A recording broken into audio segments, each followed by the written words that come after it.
बिस्मिल्लाहिर्रहमानिर्रहीम। Welcome back to my YouTube channel Maths and Physics academy.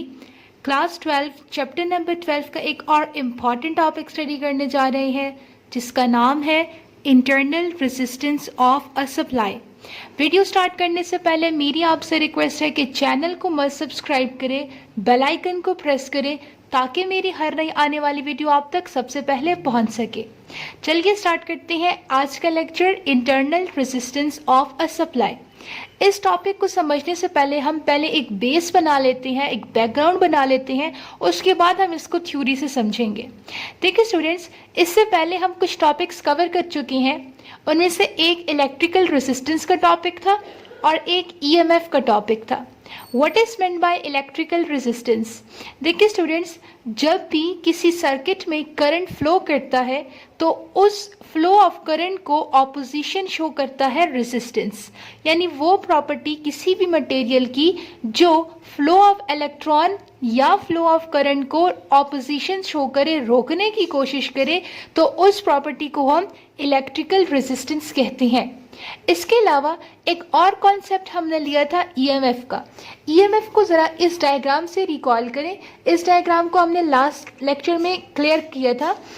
या आपके पास लो state है या फिर ग्राउंड स्टेट है, जिसको हम लोग लो पोटेंशियल स्टेट कहते हैं, और ये आपके पास हाई पोटेंशियल या फिर एक्साइटेड स्टेट है। ठीक है, ये हमने दो स्टेट्स बना लिए हैं, ये ग्राउंड स्टेट है और ये एक्साइटेड स्टेट है।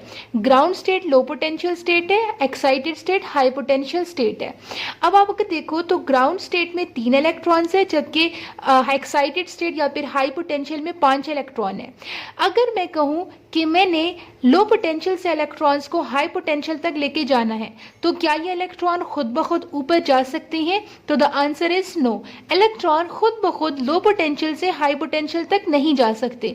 इनको बाहर से किसी एक्सटर्नल सोर्स की ज़रूरत है ताकि ये नीचे यानी लो पोटेंशियल से ऊपर यानी कि हाई पोटेंशियल तक जा सके। फिर हमने क्या किया कि हमने इसको कनेक्ट कर दिया एक बैटरी के साथ। बैटरी के अंदर पॉजिटिव नेगेटिव टर्मिनल होते हैं।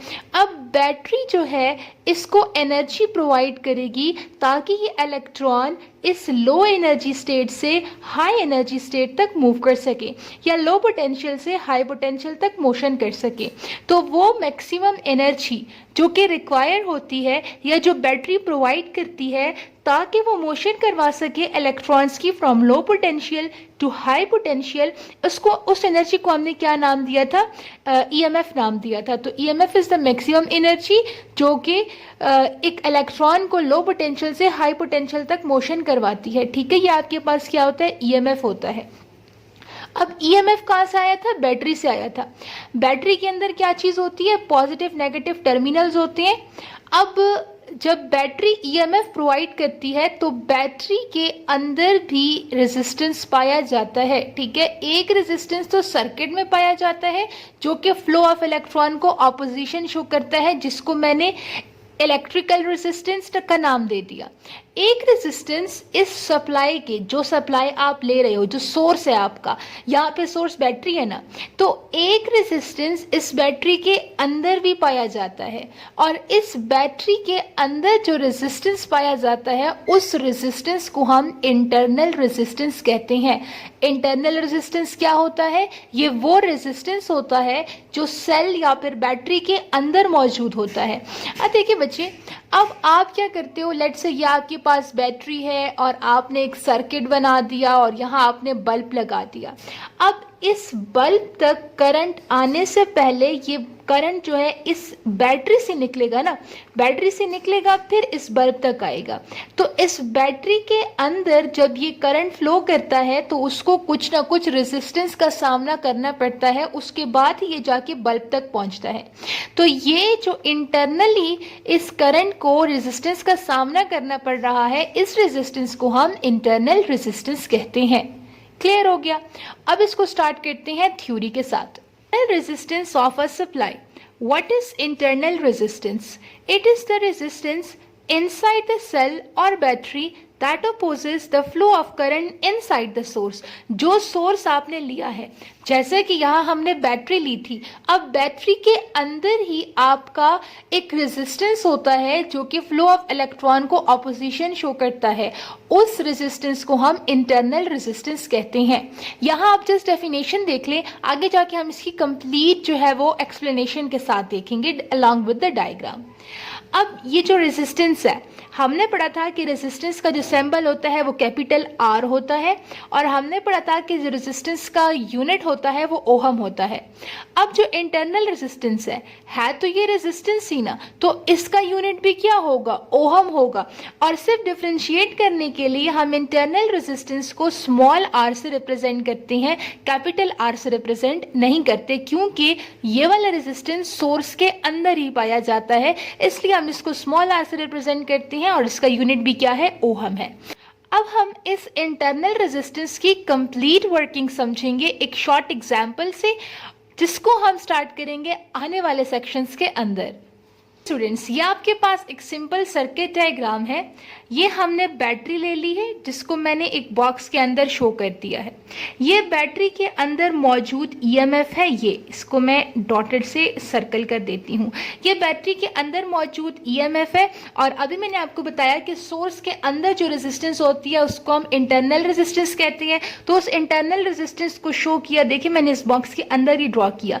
बॉक्स के अंदर का मतलब क्या है कि अब ये बैटरी के अंदर वाली रेजिस्टेंस है जिसको हमने स्मॉल आर से रिप्रेजेंट कर दिया। दूसरी तरफ आपने एक बल्ब कनेक्ट कर दिया, बल्ब मींस आपने एक लोड लगा दिया, ठीक है।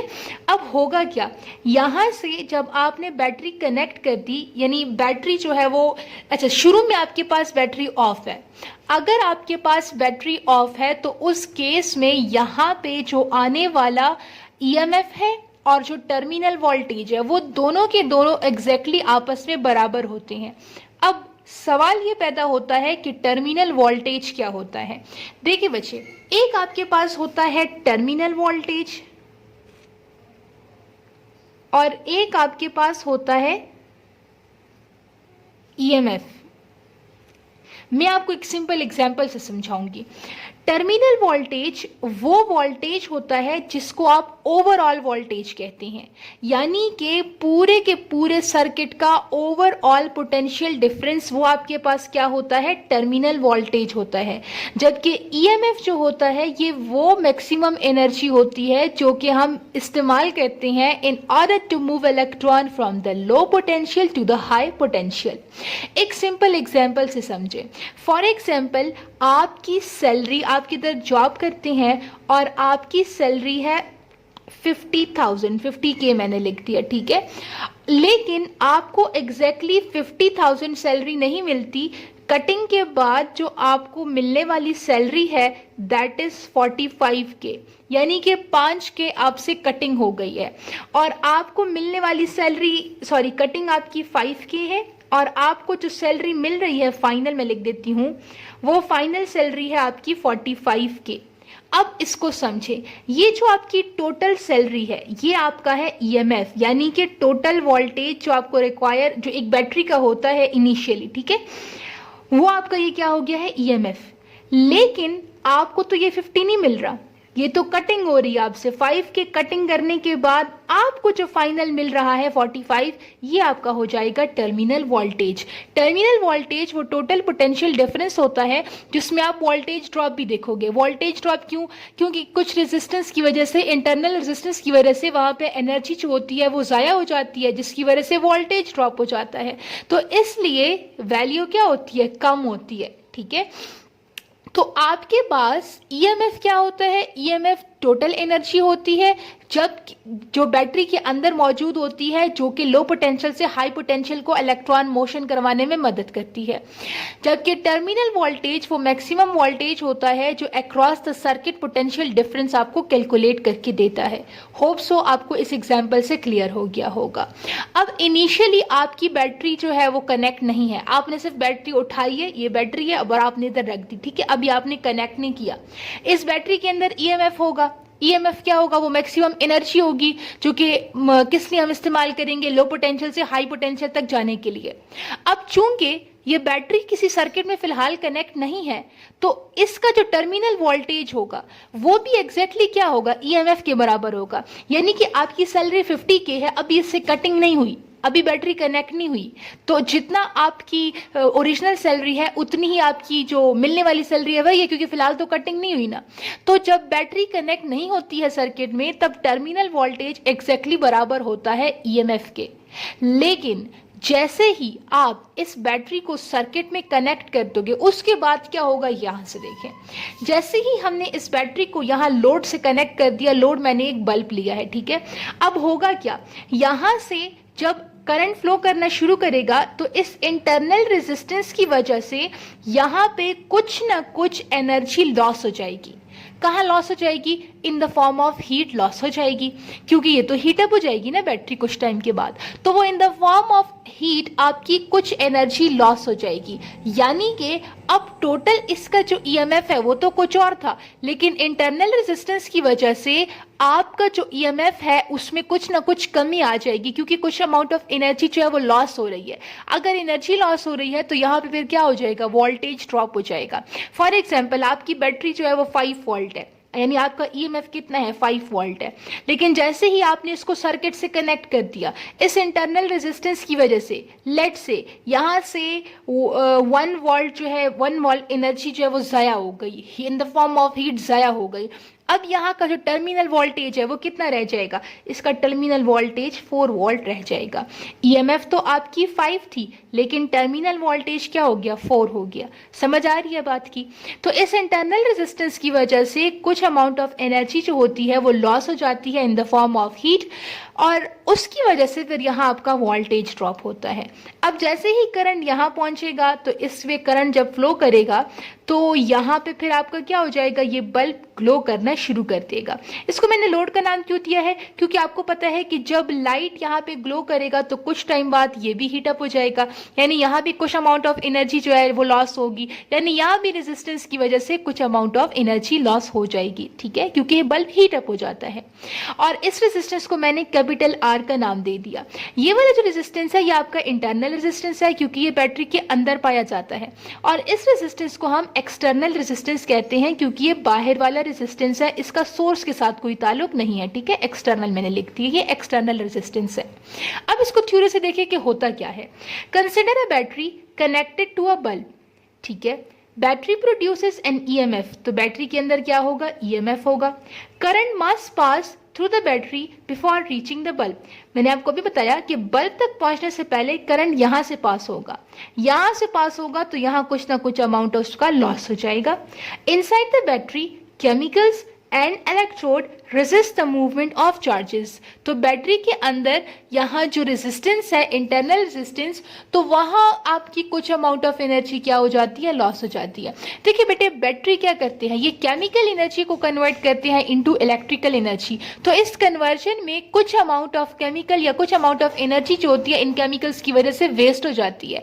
तो यहाँ पे फिर हमने क्या लिखा कि बैटरी के अंदर केमिकल्स की वजह से जो मूवमेंट ऑफ चार्जेस हैं उसको रेजिस्टेंस शो करना पड़ता है, या फिर उसको रेजिस्टेंस ऑफर होती है, और उस रेजिस्टेंस को हम क्या कहते हैं, this resistance is called internal resistance. Internal resistance को हमने स्मॉल आर से रिप्रेजेंट किया, जबकि एक्सटर्नल रेजिस्टेंस को हमने आर से रिप्रेजेंट किया। अब अगर आपसे कोई पूछे कि इस पूरे के पूरे सर्किट में टोटल रेजिस्टेंस कितनी है, एक रेजिस्टेंस एक्सटर्नल वाली है, एक रेजिस्टेंस इंटरनल वाली है, तो टोटल रेजिस्टेंस किसके बराबर होगी, जब आप इन दोनों का सम लेंगे तो टोटल रेजिस्टेंस की वैल्यू क्या आएगी, इसको हम देखेंगे आने वाले सेक्शंस के अंदर। टोटल रेजिस्टेंस की वैल्यू होगी ये sum of internal resistance plus external resistance, so total resistance equals to R plus R. अब ये जो आपका सर्किट है इसमें फ्लो करने वाला करंट, इसकी क्या वैल्यू होगी, सर्किट में फ्लो करने वाला करंट, तो ओहम्स लॉ के मुताबिक V equals to I R, R के साथ मैंने छोटा सा टी लिखा है क्योंकि हम टोटल रेजिस्टेंस लेंगे, और V यहाँ पे हमारा क्या है, ईएमएफ है ना, तो V को मैंने किससे रिप्लेस किया है, एंड में ईएमएफ है, क्योंकि यहाँ पे हमारा वोल्टेज किसके बराबर है, ईएमएफ के बराबर है।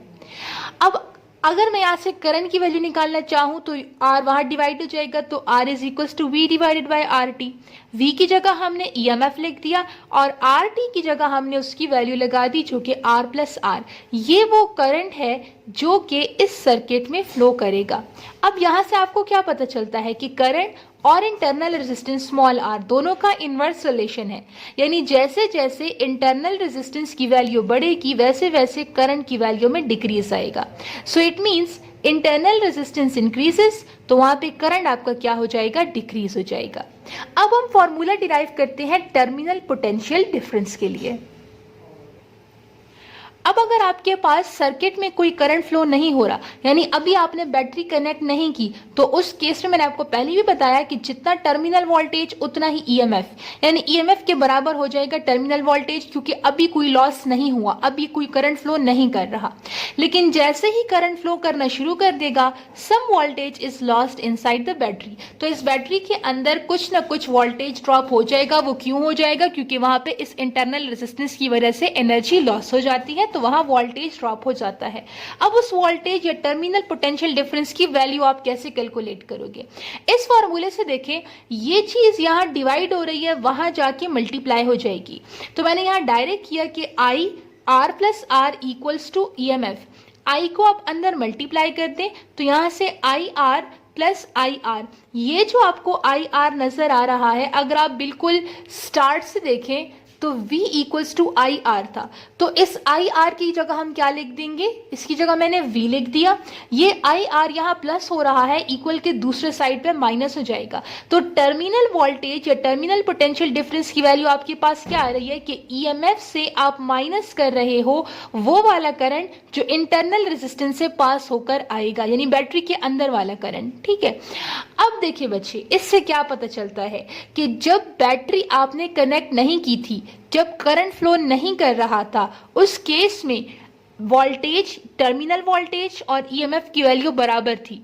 लेकिन जैसे ही आपने क्या कर दिया कि आपने बैटरी कनेक्ट कर दी, करंट ने फ्लो करना शुरू कर दिया, इंटरनल रेजिस्टेंस की वजह से एनर्जी खर्च हो गई, तो आपकी जो टर्मिनल वोल्टेज है उसकी वैल्यू ईएमएफ से हमेशा कम आएगी। देखो, ईएमएफ की वैल्यू में से हम आई आर को माइनस कर रहे हैं, आई आर यानी इंटरनल रेजिस्टेंस को हम माइनस कर रहे हैं, तो वो जो वैल्यू होगी ऑटोमेटिकली ईएमएफ से क्या होगी, कम होगी। तो टर्मिनल वोल्टेज जब आप करंट फ्लो कर रहा है तो उस केस में टर्मिनल वोल्टेज की वैल्यू हमेशा ईएमएफ से कम होगी। फॉर एग्जाम्पल आपके पास, यहां कर लेते हैं, फॉर एग्जाम्पल आपके पास एक सर्किट है और उस सर्किट का जो टोटल ईएमएफ है वो है 5 वोल्ट। ठीक है, और इसके अंदर जो करंट फ्लो है, या फिर हम कह लेते हैं कि जो इंटरनल रेजिस्टेंस है वो है आपके पास इंटरनल रेजिस्टेंस 1 ओहम है, और जो करंट है आई वो है आपके पास 2 एम्पेयर। और अब मैं आपसे कहूं कि टर्मिनल वोल्टेज की वैल्यू क्या होगी। ठीक है, तो सबसे पहले तो हम क्या करेंगे, आई आर हमने कैलकुलेट करना है। आई की वैल्यू आपके पास क्या है 2, आर की वैल्यू क्या है 1, तो यहां से आ जाएगा 2, क्योंकि 2 1 जार 2 होता है। अब हमने टर्मिनल वोल्टेज कैलकुलेट करना है जो कि बराबर है E माइनस आई आर, तो V इक्वल्स टू E की जगह हम 5 लगा देंगे, आई आर की जगह हम 2 लगा देंगे, तो 5 में से 2 निकालो तो यहाँ से 3 वोल्ट आ जाएगा। तो आप देख रहे हो कि ईएमएफ की वैल्यू तो 5 है जबकि टर्मिनल वोल्टेज की वैल्यू 3 है। इसका मतलब है कि जैसे ही करंट फ्लो करेगा, बैटरी कनेक्ट हो जाएगी सर्किट में, तो हमारे पास जो टर्मिनल वोल्टेज है उसकी वैल्यू हमेशा ईएमएफ से कम होगी। क्यों कम होगी? क्योंकि यहाँ पे आपका इंटरनल रेजिस्टेंस की वजह से वोल्टेज ड्रॉप हो जाता है। क्लियर हो गया? अब आपके पास ये बहुत इंपॉर्टेंट रिजल्ट है कि जब बैटरी कनेक्ट नहीं है या बैटरी यूज में नहीं है, तब टोटल ईएमएफ बराबर होता है टर्मिनल वोल्टेज के। लेकिन जैसे ही बैटरी करंट प्रोवाइड करेगी, वैसे वैसे टर्मिनल वोल्टेज की वैल्यू ईएमएफ से कम होती जाएगी। अब एक और इम्पॉर्टेंट सवाल होता है कि आखिर ईएमएफ की वजह से क्या इफेक्ट पैदा होता है या क्या असर होता है। सबसे पहली बात कि जब आपके पास जहाँ भी जो हमने डिस्कस की कि अगर इंटरनल रेजिस्टेंस की वैल्यू ज़्यादा होगी करंट कम होगा। इसका मतलब है कि अगर किसी सप्लाई में इंटरनल रेजिस्टेंस है तो उसकी वजह से वहाँ जो करंट का फ्लो है या सर्किट में जो करंट का फ्लो है वो कम हो जाएगा। सो इट रिड्यूसेस सर्किट में current in the circuit.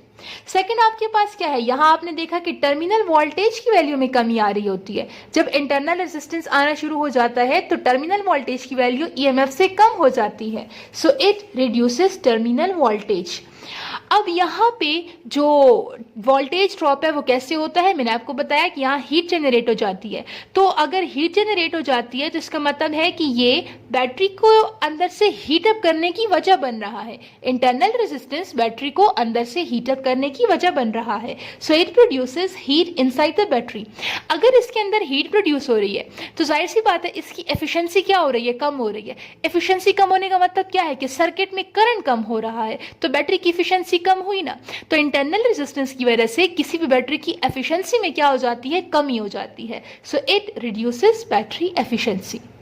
All about today's lecture. किसी भी कंफ्यूजन के लिए आप कमेंट सेक्शन में पूछ सकते हैं। चैनल को सब्सक्राइब करें, बेल आइकन को प्रेस करें। मिलेंगे आपसे नए लेक्चर में नए एग्जाम नोट्स के साथ। तब तक के लिए अपना बहुत सारा ख्याल रखें। अल्लाह हाफिज।